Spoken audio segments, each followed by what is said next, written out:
ನಮಸ್ಕಾರ. ಇವತ್ತಿನ video mid ಮತ್ತು ಸ್ಮಾಲ್ ಕ್ಯಾಪ್ ಷೇರುಗಳನ್ನು ಕೊಳ್ಳುವಾಗ ಜಾಗ್ರತೆ, ತಜ್ಞರ ಅಭಿಪ್ರಾಯ. ನಾನು ಡಾಕ್ಟರ್ ಭರತ್ ಚಂದ್ರ. ವಿಡಿಯೋಗಳ ಉದ್ದೇಶ ಕನ್ನಡಿಗರ ಫೈನಾನ್ಷಿಯಲ್ ಎಜುಕೇಶನ್. ಸದ್ಯದ ಮಟ್ಟಿಗೆ ಹೇಳುವುದಾದ್ರೆ ನಿಫ್ಟಿ 50 ಇಂಡೆಕ್ಸ್ ಅಂದಾಜು 6% ಕೆಳಗಿದೆ, below all time life high. Nifty mid cap 100 index 3% ಕೆಳಗಿದೆ, below the all time high. ಮತ್ತು Nifty small cap 100 almost all time high ಹತ್ರ ಇದೆ, ಅದು ಅಂದಾಜು 2 ತಿಂಗಳ ಕೆಳಗೆ ಟಚ್ ಆದಂತಹ ಫಿಗರ್. ಈ ಸತಿ ಮಾರುಕಟ್ಟೆಯಲ್ಲಿ ಒಂದು ವಿಚಿತ್ರ ಏನು ಅಂತಂದ್ರೆ, ಸಾಮಾನ್ಯವಾಗಿ ಮಾರುಕಟ್ಟೆ ಕುಸಿತವನ್ನು ಕಂಡಾಗ ಲಾರ್ಜ್ ಕ್ಯಾಪ್ಸ್ ಕಮ್ಮಿ ಕಾಣ್ತವೆ, ಮಿಡ್ ಕ್ಯಾಪ್ ಜಾಸ್ತಿ, ಸ್ಮಾಲ್ ಕ್ಯಾಪ್ ಹೈಯೆಸ್ಟ್. ಆದರೆ ಈ ಸತಿ ನಿಫ್ಟಿ ಜಾಸ್ತಿ ಕುಸಿತವನ್ನು ಕಂಡಿದೆ. Nifty mid and small cap indices ಅನ್ನ ಹೋಲಿಕೆ ಮಾಡಿದೆ. ಸಾಮಾನ್ಯವಾಗಿ ಆಪೋಸಿಟ್ ಆಗಿರ್ತಿತ್ತು ಅಂತ ನಿಮಗೆಲ್ಲರಿಗೂ ತಿಳಿದಿದೆ. ಮಿಡ್ ಕ್ಯಾಪ್ ಮತ್ತು ಸ್ಮಾಲ್ ಕ್ಯಾಪ್ ಸೂಚ್ಯಾಂಕಗಳು ಏನಿದಾವೆ ಅದು ಸಿಗ್ನಿಫಿಕೆಂಟ್ ಅಪ್ವರ್ಡ್ ಮೊಮೆಂಟಮ್ ಅನ್ನು ಕಂಡಿದೆ ಕಳೆದ ಕೆಲವು ಸೆಷನ್ಗಳಲ್ಲಿ. ಕರೆಕ್ಟ್ ಆಗಿ ಹೇಳಬೇಕು ಅಂತಂದ್ರೆ mid cap index close positive ಆಗಿ 10 out of 11 sessions, small cap index rally ಆಗಿದೆ 11 ಔಟ್ ಆಫ್ 11 ಸೆಷನ್. ಅದೇನು ಅಕ್ಟೋಬರ್ ನವೆಂಬರ್ 2024ರಲ್ಲಿ ಮಾರುಕಟ್ಟೆ ಬಿದ್ದಿತ್ತು 10%, ಆಲ್ಮೋಸ್ಟ್ ಅದನ್ನು ಈಗ ರಿಕವರಿ ಮಾಡಿದೆ. ಮಾರುಕಟ್ಟೆಯಲ್ಲಿ ಕುಸಿತದ ಬಳಿಕ ಇಂಪ್ರೆಸಿವ್ ಪರ್ಫಾರ್ಮೆನ್ಸ್ ಇದೆ. ಆದರೆ ತಜ್ಞರು ಹೇಳ್ತಾರೆ ಹುಷಾರಾಗಿರಬೇಕು, ಯಾಕಂದ್ರೆ ಹೆಚ್ಚಿನ ಷೇರುಗಳು ಇನ್ನೂ ಕೂಡ ಹೈಯರ್ ವ್ಯಾಲ್ಯೂಯೇಷನ್ ಅಲ್ಲಿ ಇದ್ದಾವೆ. ಕುಸಿತವನ್ನು ಕಂಡ ಮಾರುಕಟ್ಟೆ ಒಳ್ಳೆಯ ಚೇತರಿಕೆಯನ್ನು ಕಂಡರೂ ಕೂಡ ತಜ್ಞರು ಹೇಳ್ತಾರೆ ಕುಸಿತ ಇನ್ನು ಮುಂದೆ ಇಲ್ಲ ಅಂತ ಅದನ್ನ ನಾವು ಅಲ್ಲಗಳಿಲಿಕ್ಕೆ ಆಗೋದಿಲ್ಲ. ಯಾಕಂದ್ರೆ ಇದೇನು ರಿಕವರಿ ಆಗಿದೆ ಇದು ಫೈನಲ್ ಅಲ್ಲ. ತಜ್ಞರು ಹೇಳುವಂತ ಮಾತನ್ನು ನಿಮ್ಮ ಮುಂದೆ ಇಡ್ತಾ ಇದ್ದೇನೆ, ದಯವಿಟ್ಟು ಜಾಗೃತಿ ಆಗಿರಿ.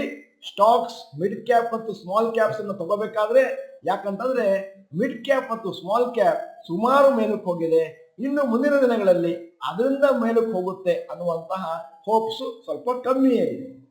ಇಕಾನಮಿ ಒಂದಷ್ಟು ಸ್ಲೋ ಡೌನ್ ಇರೋದ್ರಿಂದ ಮುಂದಿನ ದಿನಗಳಲ್ಲಿ ಶಾರ್ಟ್ ಟರ್ಮ್ ಅಲ್ಲಿ ಒಂದು ದೊಡ್ಡ ರ್ಯಾಲಿ ಆಗುತ್ತೆ ಅನ್ನುವಂತ ಹೋಪ್ಸ್ ಅತಿ ಕಡಿಮೆ. ತಜ್ಞರು ಈ ಸಂದರ್ಭದಲ್ಲಿ ಇನ್ನೊಂದು ವಿಚಾರವನ್ನು ಕೂಡ ನಿಮಗೆ ನೆನಪಿಸ್ತಾ ಇದ್ದಾರೆ. ಲಾಂಗ್ ಟರ್ಮ್ ನಲ್ಲಿ Indian economy is expected to do well ಮತ್ತು much better than other countries.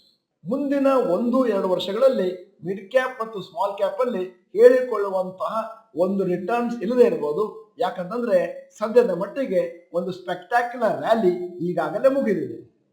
ಈ ವರ್ಷದ ಜುಲೈ ಸೆಪ್ಟೆಂಬರ್ ಕ್ವಾರ್ಟರ್ ಒಂದಷ್ಟು ಸಬ್ಡ್ಯೂಡ್ ಆಗಿತ್ತು. ಮತ್ತೆ RBI ಅವರು ಒಂದಷ್ಟು ಕಾನ್ಫಿಡೆನ್ಸ್ ಅನ್ನ ಎಕ್ಸ್ಪ್ರೆಸ್ ಮಾಡ್ತಾ ಇದ್ದಾರೆ. 3rd and 4th ಕ್ವಾರ್ಟರ್ಸ್ ಅಲ್ಲಿ ಭಾರತದಲ್ಲಿ ಒಂದಷ್ಟು ಇಂಪ್ರೂವ್ಮೆಂಟ್ ಇರಬಹುದು GDP ಅಲ್ಲಿ.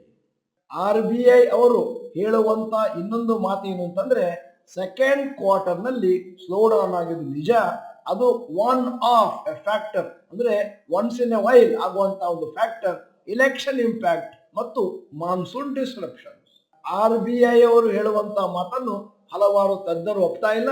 ಅದೇನು ಸ್ಲೋ ಡೌನ್ ಇದೆ ಅದು ಬಹುಶಃ ನಿಜ ಅನ್ನುವಂಥದ್ದು ಸುಮಾರು ತಜ್ಞರ ಅಭಿಪ್ರಾಯ. ಮಾರುಕಟ್ಟೆ ತಜ್ಞರು ಹೇಳುವಂತ ಇನ್ನೊಂದು ವಿಚಾರವನ್ನು ನಿಮ್ಮ ಮುಂದೆ ಇಡ್ತಾ ಇದ್ದೇನೆ. ಅಕ್ಟೋಬರ್ ಡಿಸೆಂಬರ್ 2024 ಕ್ವಾರ್ಟರ್ಲಿ ರಿಸಲ್ಟ್ಸ್, ಅದೇನು ರಿಸಲ್ಟ್ಸ್ ಜನವರಿಲಿ ಬರುತ್ತೆ, ಅವಾಗ ಇನ್ವೆಸ್ಟರ್ಸ್ಗೆ ಇನ್ನೊಂದಷ್ಟು ಡಿಸಪಾಯಿಂಟ್ಮೆಂಟ್ ಆಗ್ಬೋದು. ಸದ್ಯದ ಮಟ್ಟಿಗೆ ಮಾರುಕಟ್ಟೆಯಲ್ಲಿ ಅದೇನು ರ್ಯಾಲಿ ಆಗ್ತಾ ಇದೆ ಅದು ಟೆಂಪರರಿ ಅನ್ನುವಂಥದ್ದು ಅವರ ಅಭಿಪ್ರಾಯ. Valuation of mid and small cap indices ಅಂತ ಒಂದಷ್ಟು ಅಂಕಿ ಅಂಶಗಳನ್ನು ನಿಮ್ಮ ಮುಂದಿರ್ತಾ ಇದ್ದೇನೆ. BSE ಮಿಡ್ ಕ್ಯಾಪ್ 12 ತಿಂಗಳ ಫಾರ್ವರ್ಡ್ ಪಿ ರೇಷಿಯೋ 28.77, 10 ವರ್ಷದ ಆವರೇಜ್ ಪಿ ರೇಷಿಯೋ 25.93, ಅಂದರೆ ವ್ಯಾಲ್ಯೂಯೇಷನ್ ಇನ್ನೂ ಕೂಡ ಸ್ವಲ್ಪ ಹೈ ಆಗೇ ಇದೆ. BSE small cap current 12 months forward P ratio 23.89, 10 ವರ್ಷದ average P 19.64.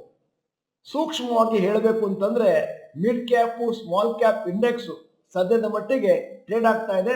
Good premium 10 year average P ರೇಷಿಯೋನ ಗಣನೆಗೆ ತಗೊಂಡ್ಬಂದಿದೆ. Some market analyst are of opinion that this is an uptrend in the overall downtrend for mid and small cap indices. Retail investors ಅದೇನು ದೊಡ್ಡ ಮೊತ್ತದಲ್ಲಿ ಮಾರುಕಟ್ಟೆಗೆ ಹಣವನ್ನು ಹಾಕ್ತಾ ಇದ್ದಾರೆ, ಅದರಿಂದಾಗಿ ಮಾರುಕಟ್ಟೆಯಲ್ಲಿ ಬೌನ್ಸ್ ಬ್ಯಾಕ್ ಅನ್ನು ನಾವು ನೋಡ್ತಾ ಇದ್ದೇವೆ. ಕೊನೆಯಲ್ಲಿ ಇಡೀ ವಿಡಿಯೋದ ಸಾರಾಂಶವನ್ನು ಹೇಳ್ತಾ ಇದ್ದೇನೆ.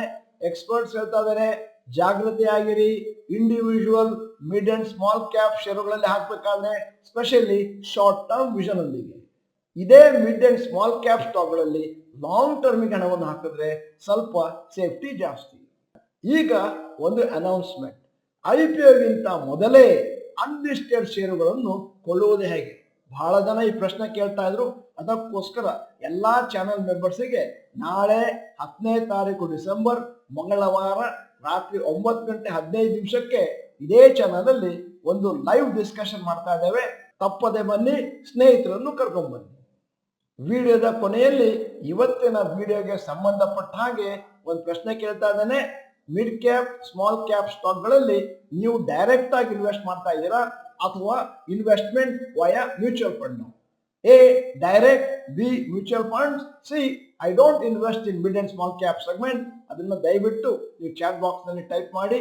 ನೀವೇನಾದ್ರೂ ಡಾಕ್ಟರ್ ಭರತ್ ಚಂದ್ರ ಇನ್ಸ್ಟಿಟ್ಯೂಟ್ ಕನ್ನಡ ಚಾನಲ್ ಮೆಂಬರ್ ಅಲ್ಲ ಅಂತಂದ್ರೆ ಇದೀಗ ಸಮಯ ಸಬ್ಸ್ಕ್ರಿಪ್ಷನ್ ಬಟನ್ ಬೆಲ್ ಐಕಾನ್ ಒತ್ತಿ.